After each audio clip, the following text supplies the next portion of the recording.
What's going on out there, YouTube? Welcome back to another episode of Caveman Mods. Been a while. Yeah, I know. Guys, I don't know what to say. It's taken me quite a while to get back to this. I've been kind of trying to get a lot of stuff done, trying to do routine maintenance to my big truck, and mainly been playing with this right here. I ain't got no work done on the white truck. Where I left you last time, that's where we're at with it. I haven't done anything extra.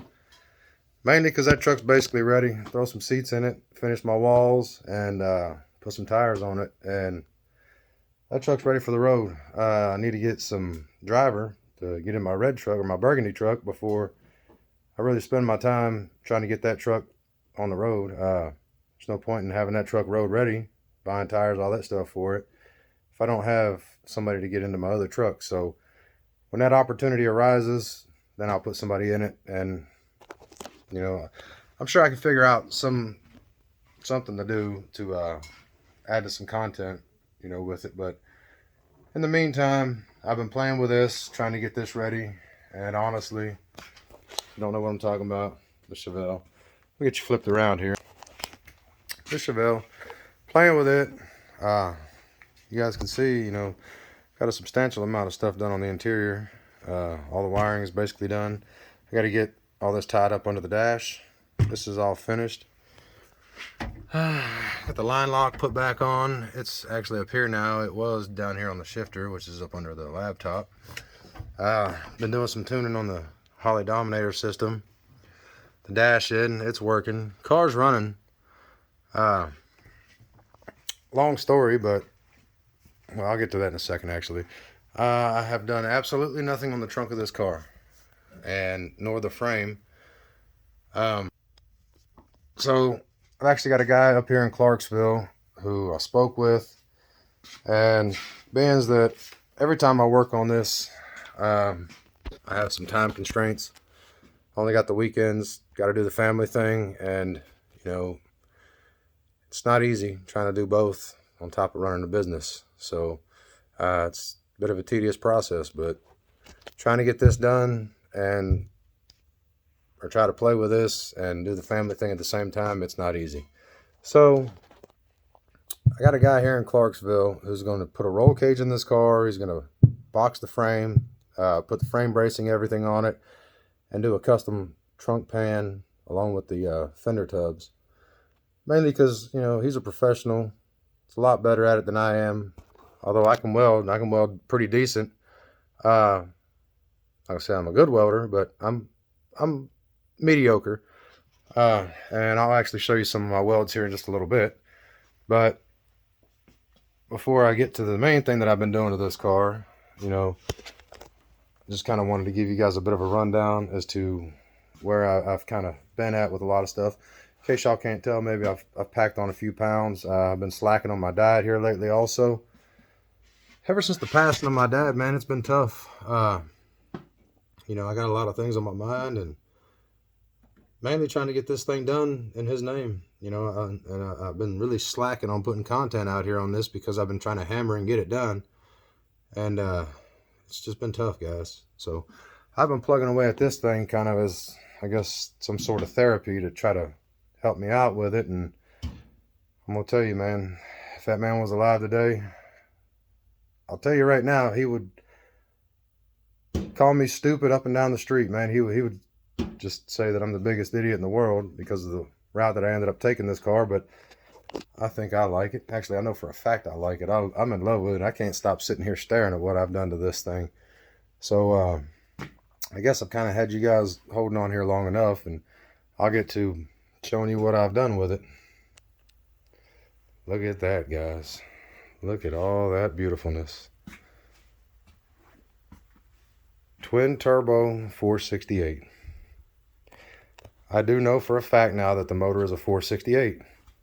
That being said, the way we got to this point, and I'll explain how I know the motor's a 468. I'll flip it back around and then I'll go back to looking at this. So I got the car running with the Holley Dominator system. throttle body, all that stuff. I got it all put together. It was running, smoking like a freight train, and I couldn't figure out why. So I'm thinking in my head, maybe the plugs are fouled because it was running really rich whenever it had the 1050 carburetor on it. So that's part of the reason why I went with this system, because I don't have a tuning carburetor. This is self-learning, tunes itself. Pulled a spark plug out, went up to O'Reilly's, cross-referenced it, and swapped it out for some Diamond E3 spark plugs, which I think this was one of them. These ones right here. E62. This may not have been the one, but I've got several sets now because I'm an idiot, just so you know. So yeah, put those spark plugs in. They were tapered seat spark plugs. Got them in, fired the car up. You don't have to gap those plugs whatsoever. If you ever seen of a Diamond E3 spark plug, there's no possible way to gap that plug. So got them in and fired it up. Sure enough, still smoking like a freight train. And I'm out here and I turn it off and I see a tiny puff of smoke come out where the number one plug's at. It's like, that ain't right. So I pulled the plug and sure enough, there's black soot on the porcelain on the plug. The plug ain't been in there but a couple minutes. The car's only been running a few minutes. So that being said, pull all the plugs back out, start looking at all the cylinders with a bore scope, and they all look fine. They look great, as a matter of fact. So I come back to the number one hole. You can still see all the cross hatching, everything in the cylinder heads. Come back to the number one hole and was trying to get it up the top dead center. Like an idiot, I had the bore scope in the hole, in the spark plug hole. I should have been turning the motor over by hand. I wasn't, being lazy.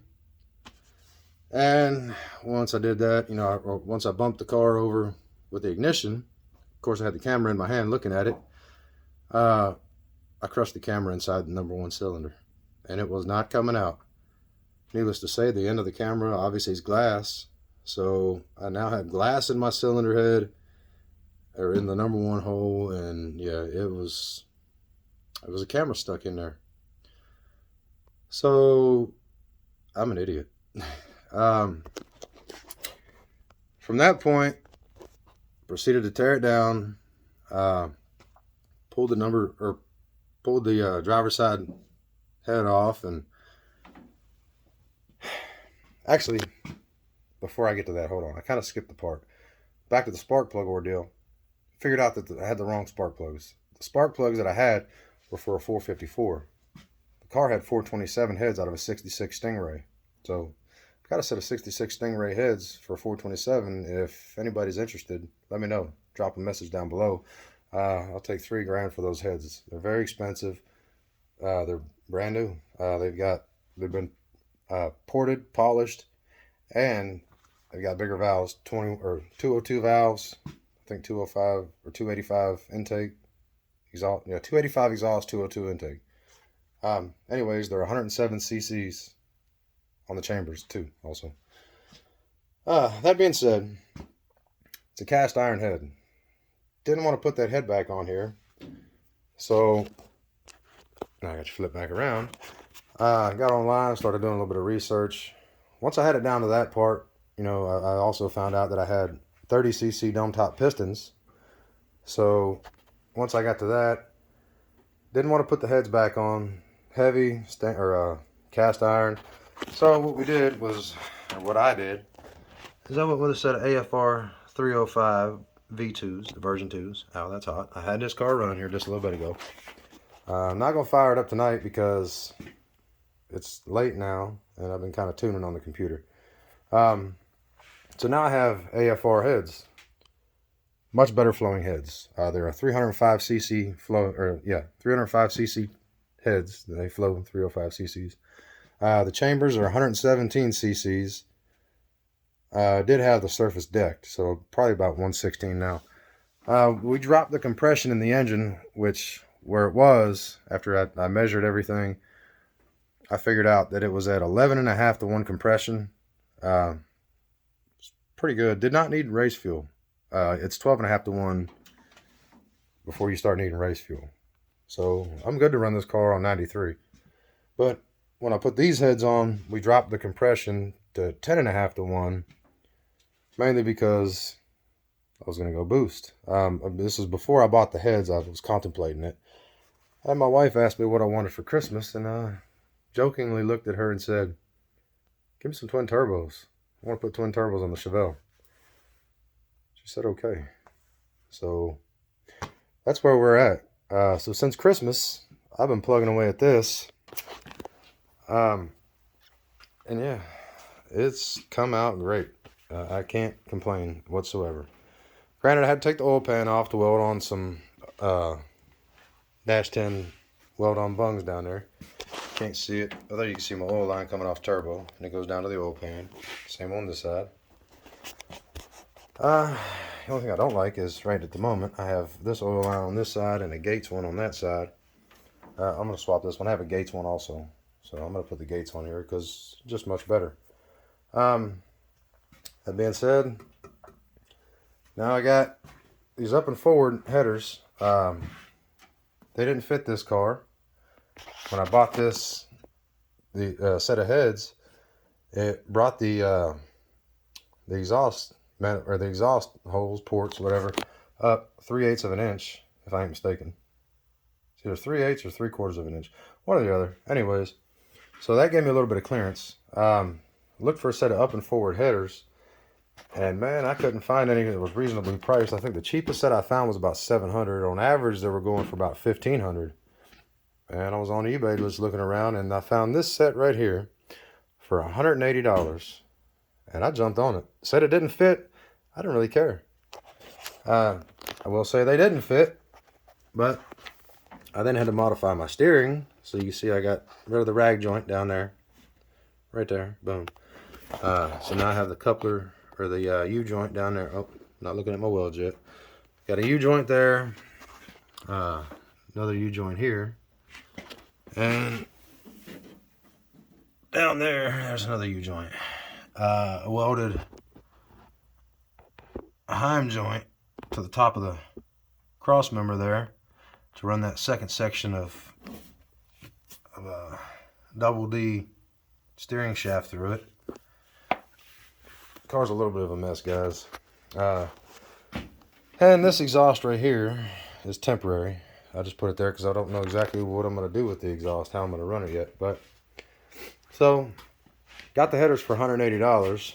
I will say that they came out to about up in here, the collector, and it had a V-band flange, 3.5 V-band flange on it. Cut those off, welded a 45 and another 45. Or no, I'm sorry, welded a 90 and another 90 to get to 180 to get this thing flipped around where I could put the turbo piece. I don't even know what that's called. But so now all my exhaust gases come up through and down through there. Welded this on so I could put my blow-off valves there. Granted, these are some of the ugliest welds, and right here I'll say it's really ugly because there was a gap. There was a nasty gap right here. So this pipe was actually made to attach to the side of one of these, but I modified it to where I can get a hole in this and put it on here. So I mean, bottom sections of my welds don't look too bad on this, but this top section looks like a bunch of snot. You see, this side looks pretty good. I can stack dimes pretty good. So all this, even this V-band here, I welded all this. Pretty good at welding to an extent, not the best. Of course, right there I had a little bit of contamination, but and then this one right here, where I was welding this to these cheap headers, this was a nightmare. These guys did not want to weld. Yeah, they were a nightmare. They blew out on me right down here. Hard to see, but yeah, they blew out there, and it blew out right here. So, right at the moment,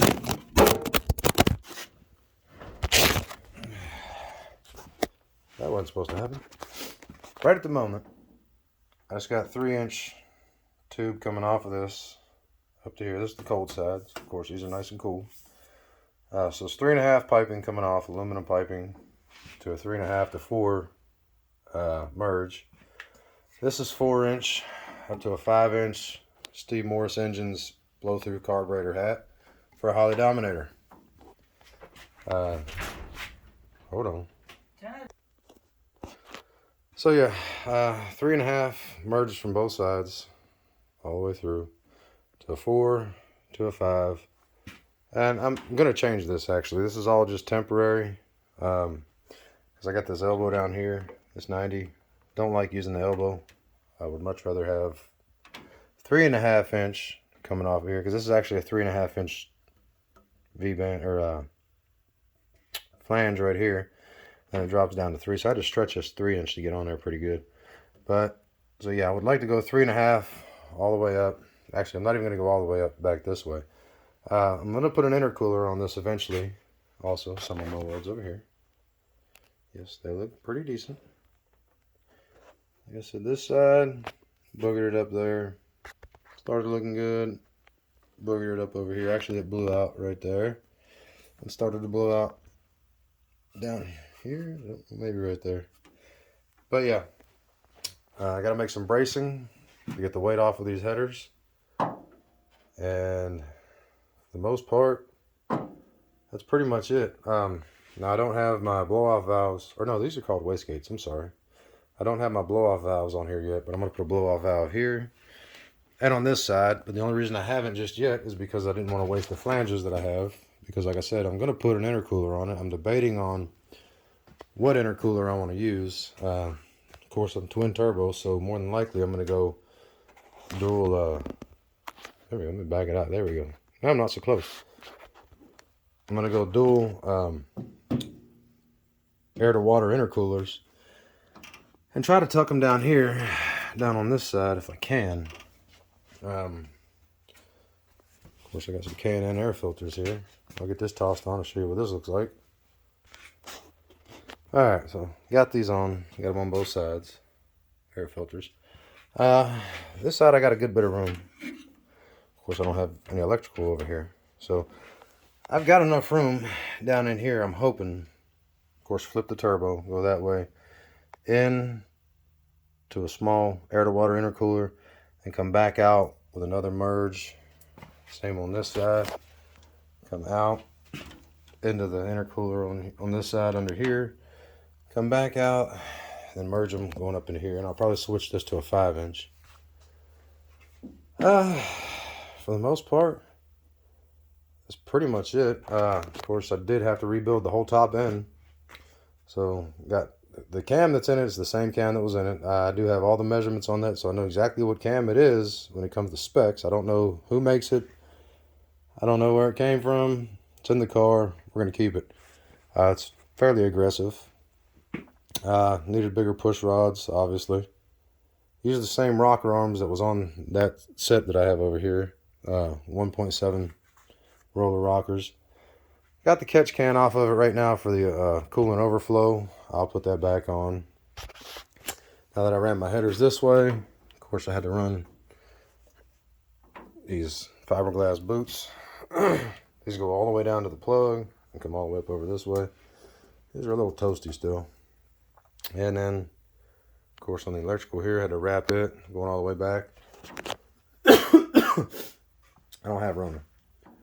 All this wiring right here that you see, that's a secondary harness, my J2A and J2B harness. Making all that for inputs and for a couple other things.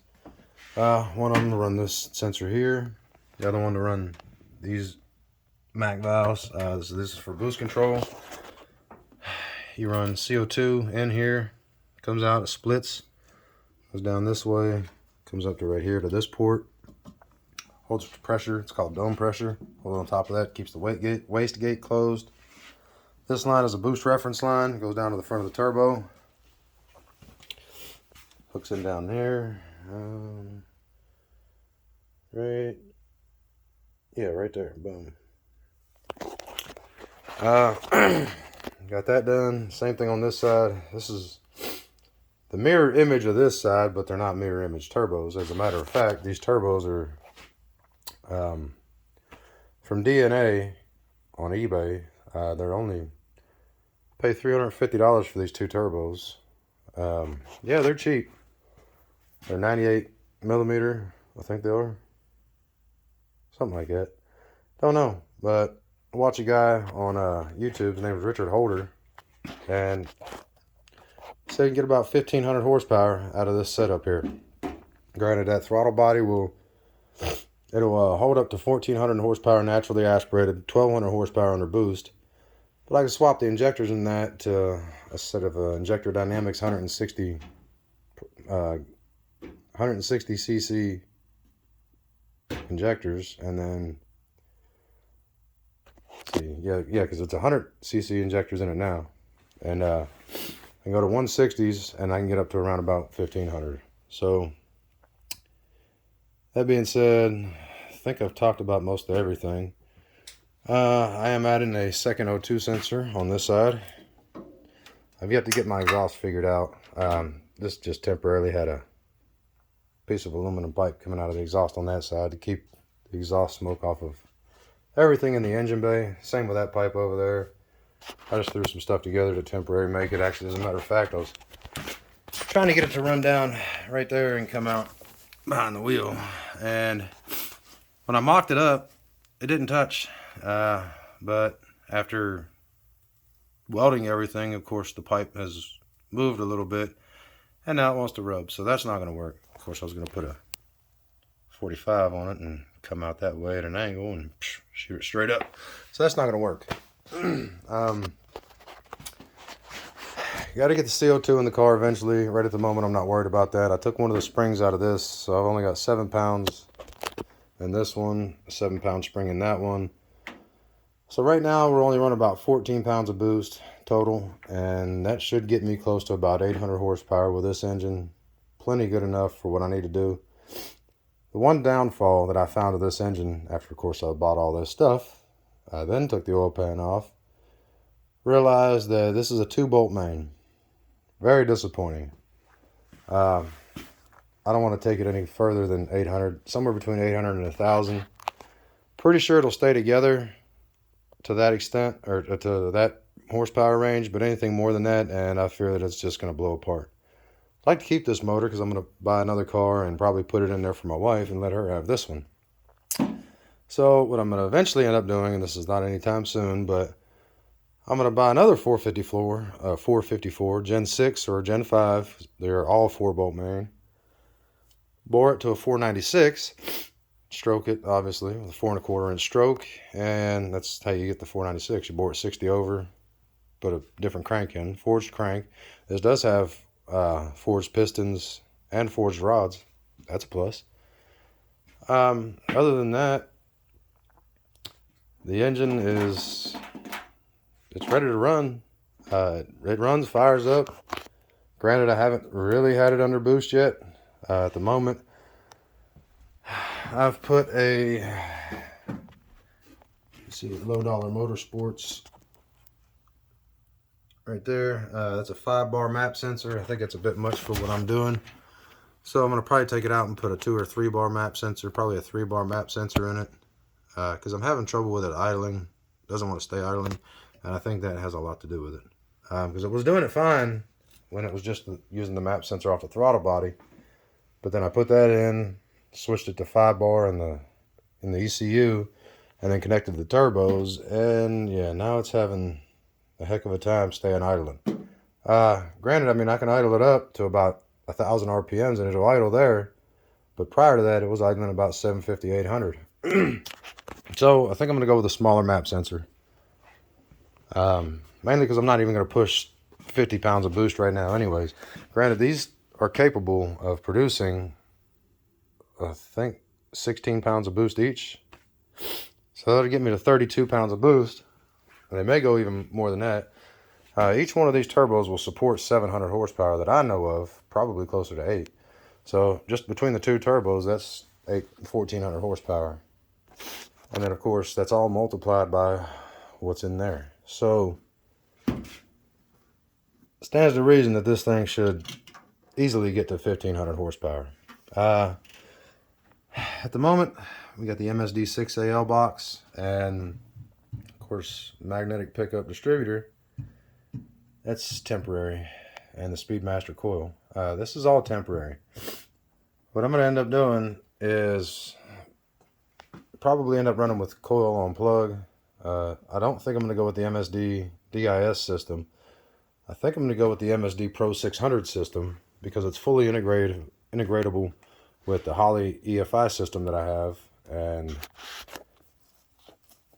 gone overboard on everything else on this. I will say that this piece right here cost more than the dang turbos did. Yeah, that was fun. Biggest part about it that my wife don't like, one, it's loud, but she doesn't like that, but that's not the deal breaker. Told you guys before we were using this car to drive away at the end of my wedding, and she didn't want this coming through the hood, which is part of the reason why I said turbos, because I wanted to put a supercharger on it, actually. She didn't want that. Once I got this all together and got that and put it on the car, quickly realized that that is not going to fit under the hood. So, my floor's a mess, guys. It's a mess in here. I done used up all this fuel right here trying to tune this. But yeah, there's my hood now. So I'm going to make a metal beauty ring to go around all this. Screw this all back together. I got to clean up the edges. But I'm going to make a metal beauty ring out of stainless. Clamp that all back together. Probably epoxy the inner, because it's two pieces, two layers. So I'm going to probably epoxy, pry it apart and epoxy on the inside, sand it on the inside. And then put my ring on the outside, probably in the inside also. That being said, guys, I think that's pretty much a wrap for this video. I've made substantial progress on this. I know you guys didn't see it when it was completely apart. And, oh yeah, also painted my intake. It was aluminum. Just looked like crap, man. I tried to clean it up the best I could, and I couldn't get a lot of the staining off of it, so I just said to heck with it and painted it. But yeah, it's the same intake. Matches the throttle body also, so why not? So yeah, anyways, guys, it's going to be a wrap for this video. That's pretty much it. Yeah, I can't think of anything else. Also, actually, last thing. My blow-off valves and my wastegates, they are VS Racing. They're version 4, so supposedly they're pretty good. A lot of people were taking them apart, finding metal shavings, things like that in them. I took mine apart. I didn't see any of that. So hopefully we're good. They'll last, at least for now. I'm not making a full-blown drag car. I just want to blow Hellcats away for fun. So that being said, guys, appreciate you sticking around. Appreciate you watching this video. Do me a favor, like, subscribe, comment, share. If you want to see some more content on the twin turbo Chevelle, let me know, because that is beautiful, guys. I can't stop looking at it. I need to get my butt in the house. It's getting late. I got to go get a shower, and catch you guys on the next one. Maybe I'll give you an update next weekend.